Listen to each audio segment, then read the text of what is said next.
Hello and welcome back, everyone.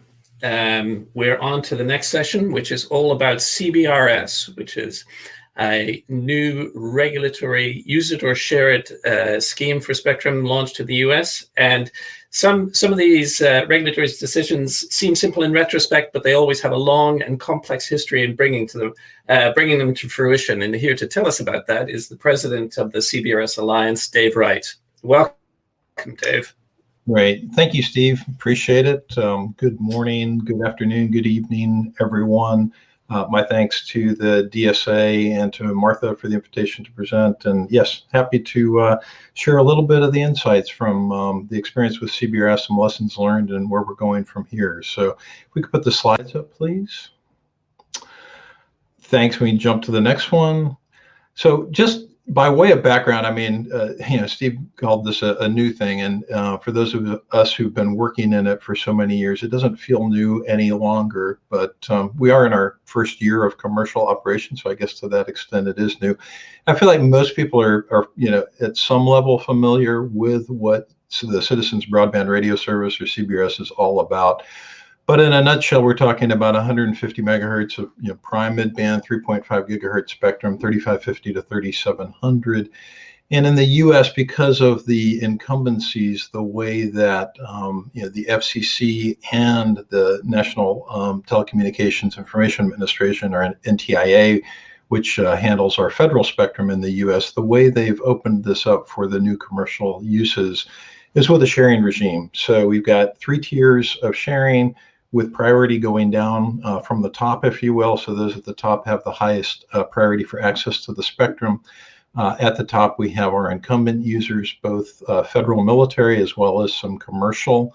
And then what we're doing is introducing 2 new tiers of commercial operation into that, if you will.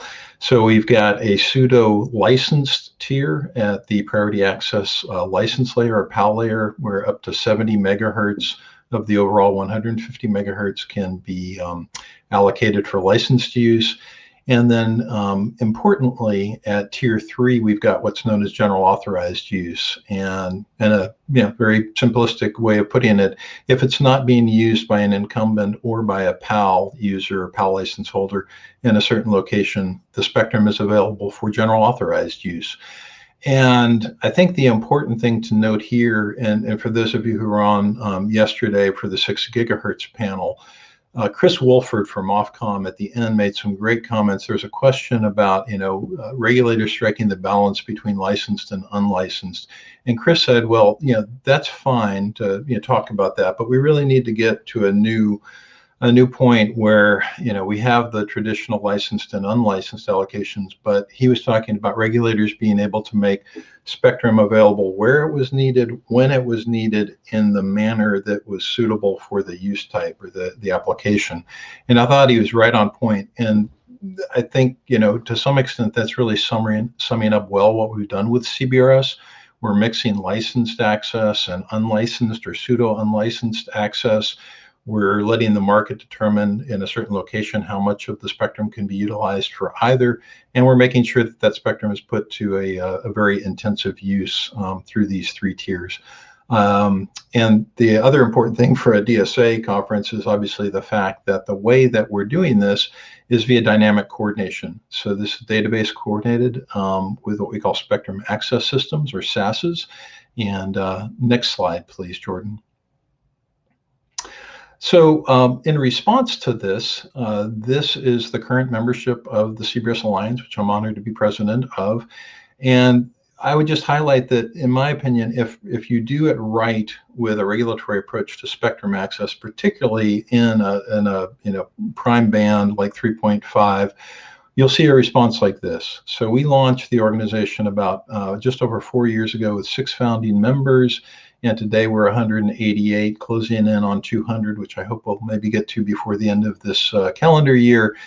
And to see that growth in 4 years, I think, is stunning. But then to look at the names on the slide, and we're not going to obviously go through this, but it's a bit of a who's who, not just in the mobile or the telecom space, but everything from enterprise connectivity to tower companies to neutral host providers, and a growing number of end user entities. So people who do, multi-tenant dwelling units, or they do commercial property management, or they're in the industrial space. Fixed wireless is also very well represented in our membership. So I think, this is one of the things that we're very proud of. We're grateful for all our members, and we think it reflects the opportunities in the band. Next slide, please. Speaking of use cases, I like to qualify this as what I call the identified use cases, because I fully believe that over time more use cases will emerge, which we simply haven't anticipated. But fixed wireless, certainly one of the real catalysts, and some of the incumbent operations were fixed wireless services. So those people are eager to sort of broaden their opportunity, utilize 3GPP technologies like LTE and 5G, which have mass market price points associated with them. So fixed wireless, then mobile capacity augmentation. So I mentioned the mobile operator participation, all of the tier 1 US mobile operators, as well as a number of the tier 2 US mobile operators, are members of the Alliance and very active. Alternative mobile footprint, this really speaks to the cable companies in the US in particular that have been very active in CBRS, looking to roll out their own mobile broadband offerings, at least in the metropolitan areas where they have a hybrid fiber coax infrastructure that they can put small cells on relatively easily. So those were the first three, are what I categorize as mostly service provider opportunities, mostly. And then on the right, we have what is appealing more to the enterprises, managed service providers. That's not to say that the mobile or cable operators couldn't offer these, but these are targeting, again, more call it corporate and industrial uses. Private LTE, private 5G. I hate to use sort of nebulous terms to describe another nebulous term, but if we categorize that as, enterprise and industrial, and then within enterprise, you have everything from, carpeted offices to hospitality to healthcare to education. So very broad categories, but the idea that you're using a cellular service for your internal connectivity needs. And then on the industrial side, again, it's a poor descriptor because that covers everything from ports to oil and gas to energy to transportation and logistics. So again, very broad categories, but internal connectivity. And then the final category of in-building cellular, this is the idea that either an operator or a private entity can deploy an in-building system, potentially use it for the private needs, but then also use it to connect the subscribers of the mobile operators when they're within the building, and really to solve the in-building cellular coverage gap. Next slide, please. It has been a busy year. I mentioned that we've had about a year of, we've had over a year. It was actually last September when we got the initial commercial deployment authorization from the FCC, but it was just at the end of January of this year that we got the full commercial authorization for the GAA tier of service. So, let's call it a year of commercial operation in the band. And many tens of thousands now, many tens of thousands of base stations have been deployed. And those include both the lower power category A, as well as the kind of medium power category B outdoor base stations, indoors and outdoors, and really supporting the range of use cases that I described. So I think that, the deployment activity is proving out the thesis that, this does appeal for lots of different applications and to lots of different operators and deployers. On the right, if you consider, I mentioned, the membership as a reflection of the ecosystem. Another way to look at the ecosystem is the amount of equipment that's available, and then the amount of services that are available to support the band. So on the equipment side, we now have 100+ different models of base stations, or what we call CBSDs, in CBRS that have been authorized by the FCC. So these are models; these are not deployed numbers, obviously. So you can go out and select from over 100 different base stations for your needs. We now have 140, more than 140 client devices, or UEs, for the CBRS band. And the range and diversity of the form factors on the client side, again, I think reflects the range of use cases. So certainly everything from mobile devices, mobile phones, to laptops, to tablets, but then things like customer premise equipment, CPE for the fixed wireless use cases, a range of different IoT modules and gateways, and then some kind of mission-specific devices, barcode scanners, security cameras, things like this. Again, speaking to that range of use cases that we mentioned. We have 5 authorized SaaS administrators and about 2,000 certified professional installers, which can be required for particularly the Category B CBSDs to be deployed in the field. Importantly, in January, we published our Release 3 specifications from the Alliance, OnGo Release 3, and those now provide support for 5G new radio in the band. Next slide, please.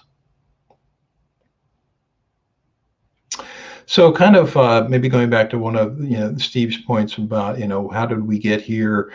One of the things that I really wanted to bring some attention to, and I know that Charles Cooper from NTIA is going to be speaking on the panel after this.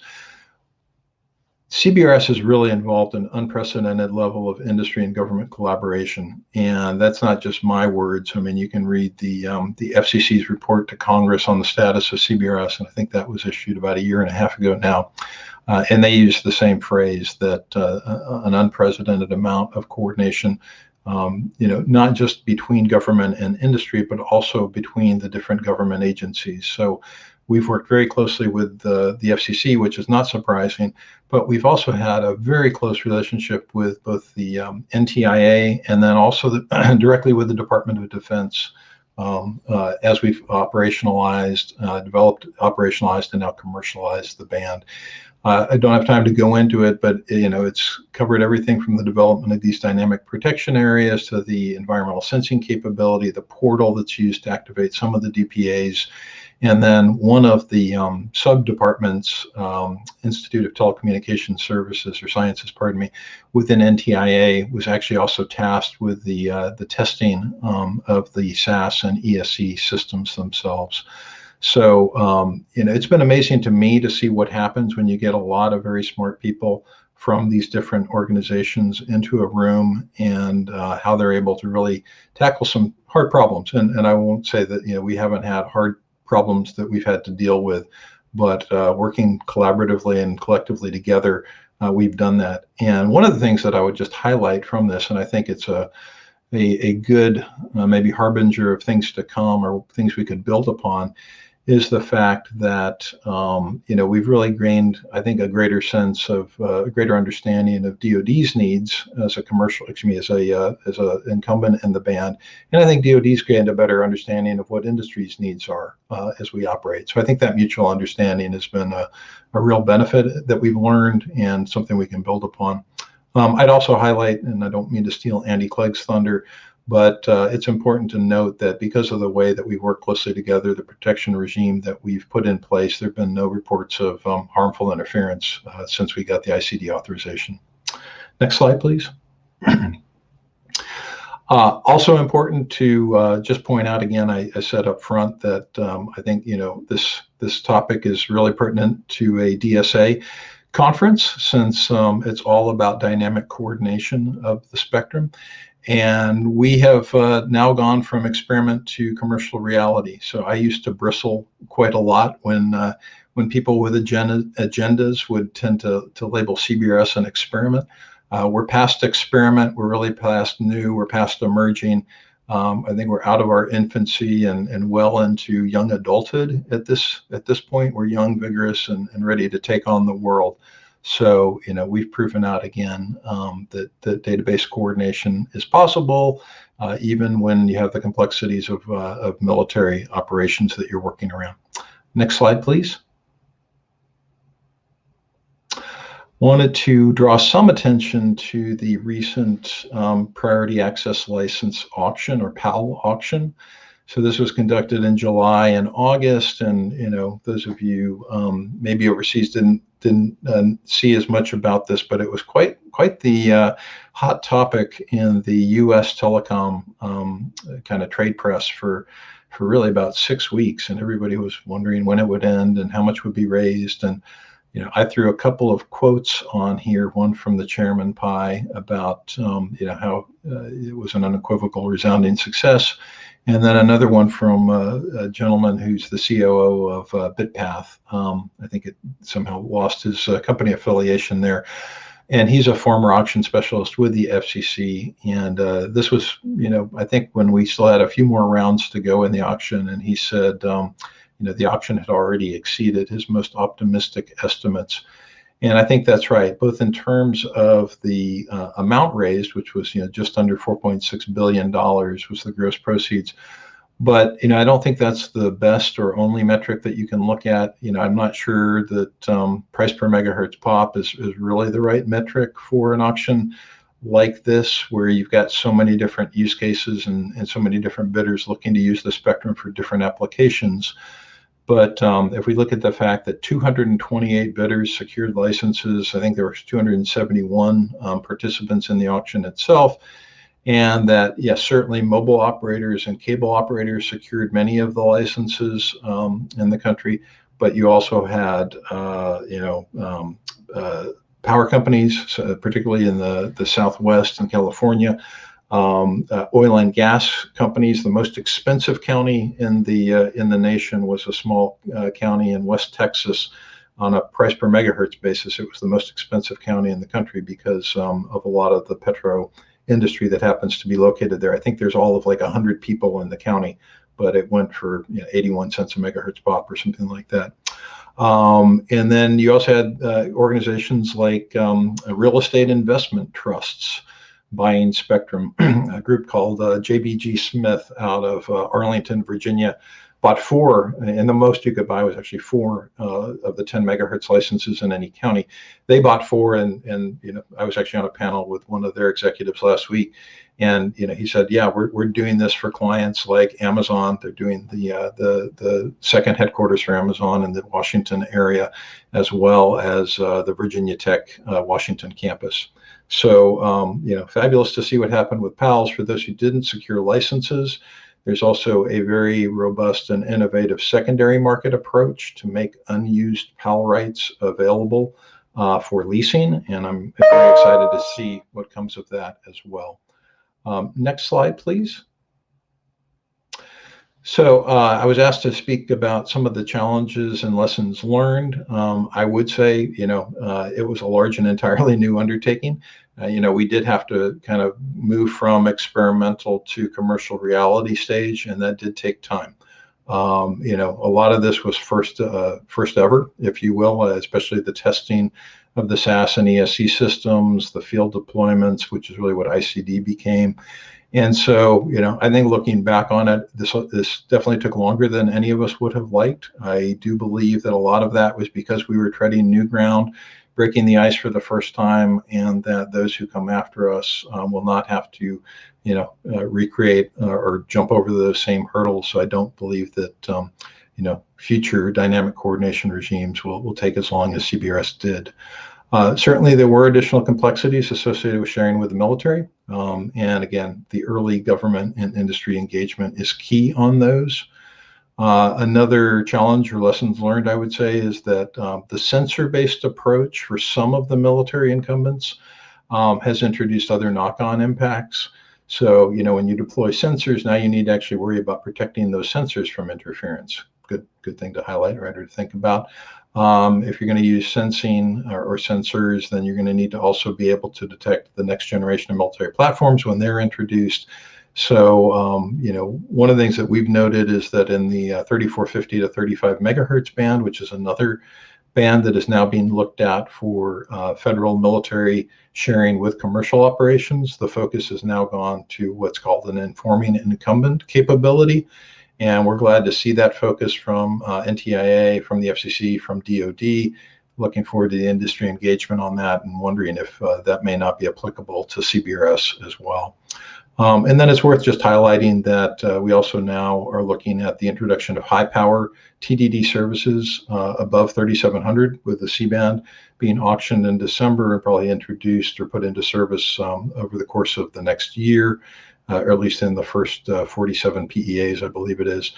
And then, as I mentioned, the FCC has now got an FNPRM open on 3450 to 3550. So we're potentially also looking at higher power TDD services below 3550. So we'll be looking at the impacts at the 3700 and 3550 band edges in both cases. Last slide, please. I do know we have a panel coming up to talk about sort of the international outlook, so I don't want to steal their thunder, but I just thought it was worth highlighting. You know, there are a large and growing list of countries making spectrum available for private and localized uses, particularly in the 3.4 to 4.2 band. Listed some of them, mentioned a GSA report, Global Mobile Supplier Association report, which actually just came out, I think, last week. It's a great synopsis of the activity there, so I recommend the report. And while we certainly acknowledge that the CBRS sharing framework is specific to 3550 to 3700 in the US, and it's tailored to protect the unique incumbencies that we have in the band, and therefore we would not advocate that anybody just take CBRS lock, stock, and barrel and try to implement it in their country. While that's true, we would say if you're going to look at dynamic database coordination, please at least look at things like the protocol interfaces that have been utilized in CBRS. We'd rather not have to recreate those wheels, if you will. And probably most importantly, the third bullet here, much of the work that the Alliance has done may be helpful and relevant in these other countries and these other bands, because it's around things like, how do you form a large and diverse ecosystem to harness the opportunities? How do you deploy private networks? So we're doing a whole series of deployment guides around that.